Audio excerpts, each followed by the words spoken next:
Greater Hyderabad municipal corporation election के लिए वोटों की गिनती जारी है और आखिरी खबर आने तक सीएम के चंद्रशेखर राव की कयादत वाली टीआरएस सबकत बनाए हुए, लेकिन इस बार बीजेपी ने उसे जोरदार झटका दिया है। वहीं एआईएमआईएम अपने किले को बचाती हुई नजर फिलहाल आ रही है, जबकि कांग्रेस 3 सीटों से लेकर 4 सीटों पर जीत के करीब नजर आती है। फिलहाल हैदराबाद म्युनिसिपल कॉर्पोरेशन के लिए टीआरएस, एआईएमआईएम और बीजेपी में सख्त टक्कर है और सभी 150 सीटों के लिए इस वक्त वोटों की गिनती जारी है।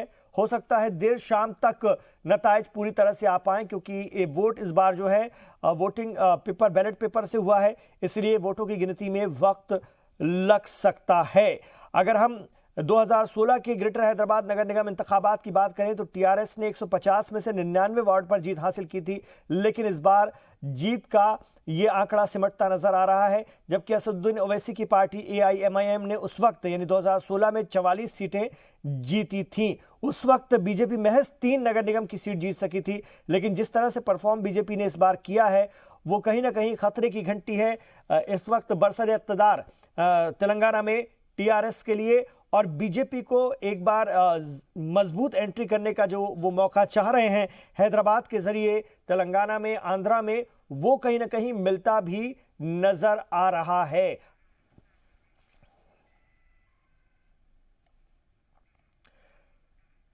तो जीएचएमसी के बदलते नतायज को देखते हुए टीआरएस में जश्न का माहौल है, तो बीजेपी का कहना है कि अवाम ने यह इशारा दे दिया है कि वो बदलाव चाहते हैं। इस दौरान बीजेपी ने टीआरएस हुकूमत पर सरकारी ताकत के गलत इस्तेमाल का इल्जाम लगाया। वहीं कांग्रेस का कहना है कि टीआरएस और बीजेपी ने जमकर पैसे लुटाए हैं, लेकिन अब जरूरत है मिलकर हैदराबाद की तरक्की पर काम करने की।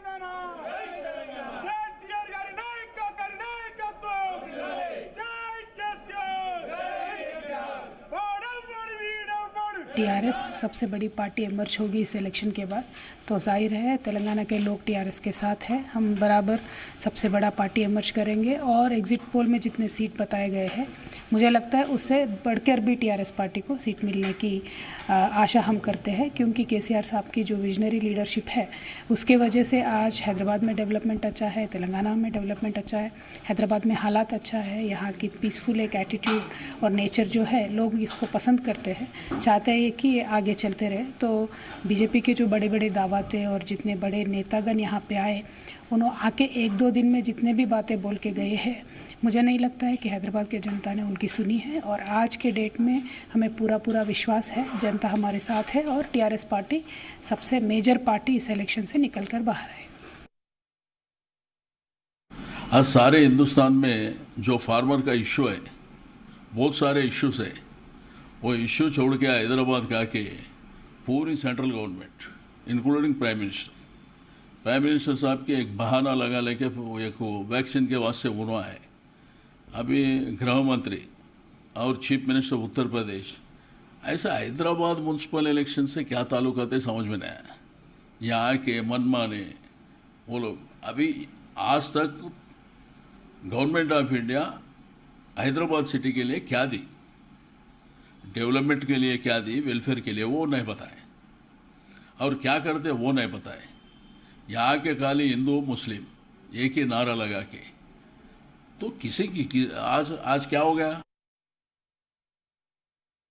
बीजेपी का तो माहौल तो जब अपन लोग देखे थे पोस्टल बैलेट के रिजल्ट्स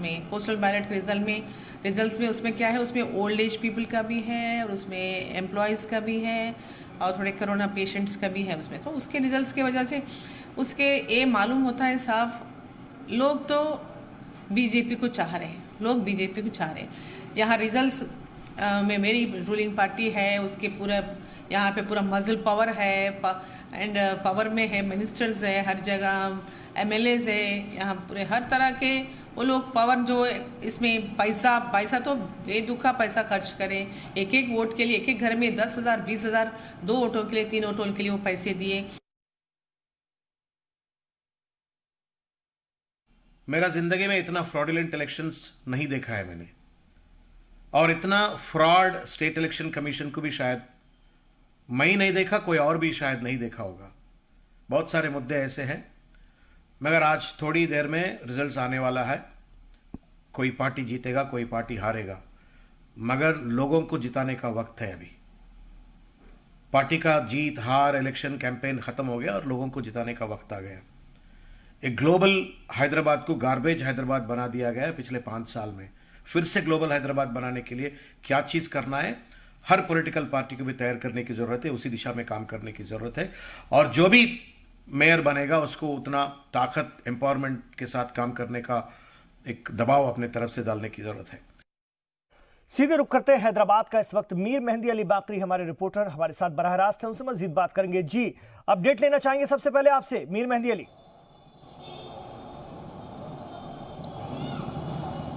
इस वक्त टोटल अगर आप देखा जाए 150 में से 60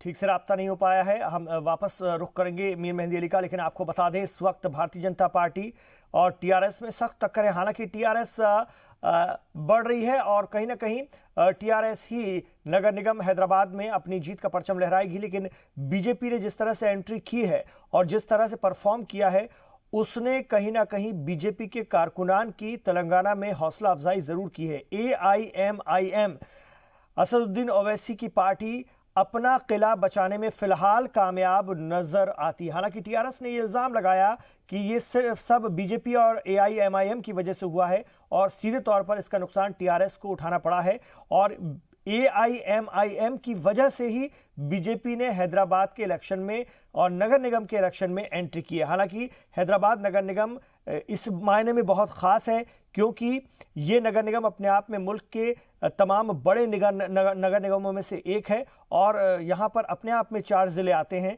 जिनमें हैदराबाद, मेडचल, मलकजगिरी और रंगारेड्डी और सांगारेड्डी शामिल हैं। इसमें 24 असेंबली हलके आते हैं और 5 लोकसभा सीटें आती हैं। यही वजह है कि ग्रेटर हैदराबाद नगर निगम में केसीआर से लेकर बीजेपी, कांग्रेस और असदुद्दीन ओवैसी की पार्टी ने पूरी ताकत लगाई और हर कोई यहां अपनी मजबूत मौजूदगी दर्ज कराना चाहता है।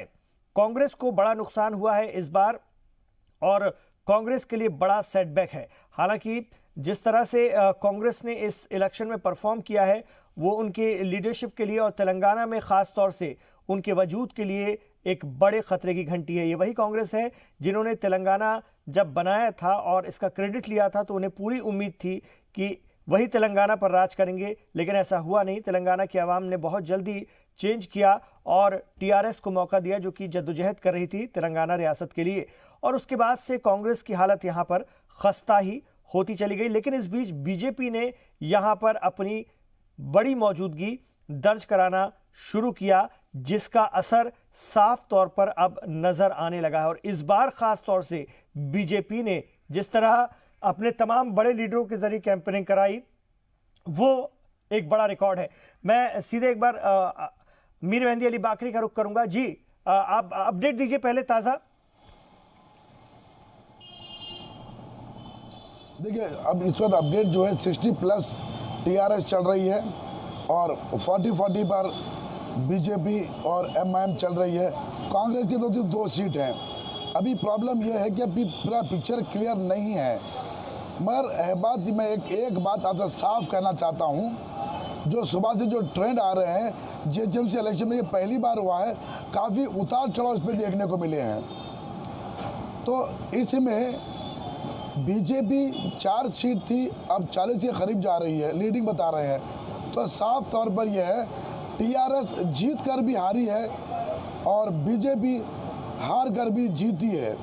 अगर बीजेपी मेयर की बात करें तो हारी है, वरना बीजेपी जीती है इसमें, क्योंकि 4 सीट जाकर अब वो 40 में लीड पर आ रही है। अब हो सकता है कि नंबर 2 पोजीशन पे आई है, लेकिन मस्जिद इत्तेहाद मुस्लिमीन अपना किला बचाने में कामयाब रही है। अगर मैं असदुद्दीन ओवैसी के गढ़ की बात करूं, असदुद्दीन ओवैसी के गढ़ की बात करूं, ओल्ड हैदराबाद की, वहां से क्या खबर आ रही है? नहीं, वहाँ से असद ओवैसी अपना किला बचाने में पूरी तरह कामयाब रहे हैं। जिस तरह वहाँ पर बीजेपी के 2 सीट आते थे ओल्ड सिटी से, गौलीपुरे से, वहाँ उपगुड़ा से, वो बराबर आ रहे हैं। तो 1-2 ऐसे सीट हैं जहाँ पर प्रायशः से ओल्ड सिटी को बीजेपी के लिए बराबर आते थे, वो बराबर आए हैं। मगर अब मेजर ये है कि 4 सीट से 40 में लीडिंग बता रही है बीजेपी। तो साफ है कि 2023 में कहीं ना कहीं बीजेपी जीत ना पाए अगर, तो अपोजिशन में तो बैठ सकती है। इस वक्त उनका वो पोजीशन है। और अहम बात यह है, मैं आपको बता दूं कि KTR के सर पर बीजेपी की तलवार लटक रही है।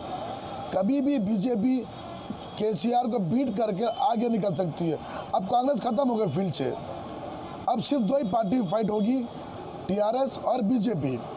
MIM अपने किले में ही रहेगी, MIM अपना किला बचाती रहेगी, पर बीजेपी को CM बनाना है 2023 में। इस बार मेयर हाथ से छूटा, लेकिन जीत तो ज़्यादा सीट्स की हो गई, तो TRS जीत कर भी हारी और बीजेपी हार कर भी जीती, क्योंकि TRS के 99 सीट्स थे, वो जाकर अभी 65 पर 70 पर लीडिंग बता रही है। यानी सीधा सीधा दिग्गज नेताएं जो हैदराबाद में आए थे, मैं शुरू से ये बात कह रहा था कि TRS को, कांग्रेस को इसका नुकसान होगा, AIMIM को इसका नुकसान नहीं होगा, और वही हुआ। TRS को अभी तक अपने 30 सीटों का नुकसान बता रही है। जब नतीजे पूरे आएंगे, जब पिक्चर क्लियर होगा, जब बात अलग होगी, लेकिन फिल वक्त बीजेपी सेकंड पोजीशन पर चल रही है। जानकारी मिल पा रही है मकामी पोजीशन पर चल रही है। मकामी इंतजामिया के जरिए से क्या जानकारी मिल पा रही है, कब तक चलेगी काउंटिंग? क्योंकि ये कहा जा रहा है कि बहुत वक्त लग सकता है, तो ऐसा कितना वक्त लग सकता है? देखिए 2 से 2.5 घंटे और लग सकते हैं, क्योंकि अभी सिर्फ अगर आप कुल मिला के 100 सीट की काउंटिंग खत्म होने पे है, अभी 50 सीट बाकी हैं, यानी 2-2.5 घंटे में पूरी काउंटिंग खत्म हो जा सकती है। और इस बारे में जैसा कि बात चल रही थी कि कहीं कुछ कम्युनल क्लैशेस ना हो जाए या कोई आपस में पॉलिटिकल लीडर्स कुछ ना कर लें, ऐसा कुछ नहीं हुआ। पूरी अमन और शांति के साथ पूरा इलेक्शन की काउंटिंग हुई है। पुलिस का जो बंदोबस्त था वो पूरा कामयाब रहा, बिल्कुल कोई नाखुशगवार वाकया नहीं गुजरा। जी, हम बिल्कुल तस्वीरों में दिखा रहे हैं मीर मेहदी अली बाकरी की TRS के जो कार्यकर्ता हैं उनमें बेहद जोश है, खुशी है और जश्न भी शुरू हो गया है। लेकिन TRS के बड़े लीडर बहुत फिक्रमंद हैं। के कविता कह रही थी, और आपसे भी जो लीडर बात कर रहे थे अभी थोड़ी देर पहले, उन्होंने कहा कि ये सिर्फ AIMIM की वजह से हुआ, जिसके चलते बीजेपी यहाँ पर आई है और बीजेपी को सेंधमारी करने का मौका मिल गया। एक तरह से वही इल्ज़ाम लग रहा है जो हर मुल्क के कोने में लगता है कि AIMIM और बीजेपी में कुछ अंदरूनी साठगांठ है। ये बात दूसरी पार्टियां अक्सर कहती रहती हैं। देखिए, जब भी हार होती है तो जो पार्टी हारती है उसको अपना बहाना ढूंढना है, उसको कोई ना कोई बलि का बकरा ढूंढना है। MIM ने अपनी मेहनत की, अपने सीटें बचा ली। KCR को बीजेपी से अपने सीटें नहीं बचा सकी, क्योंकि बीजेपी की जो सीट्स थे, TRS की जो सीट्स थे, वो बीजेपी ने ले ली। MIM ने किसी की सीट नहीं ली, वो अपना किला बचा ली। KCR के पूरे सीट जो लॉस हुआ है वो बीजेपी को गया है।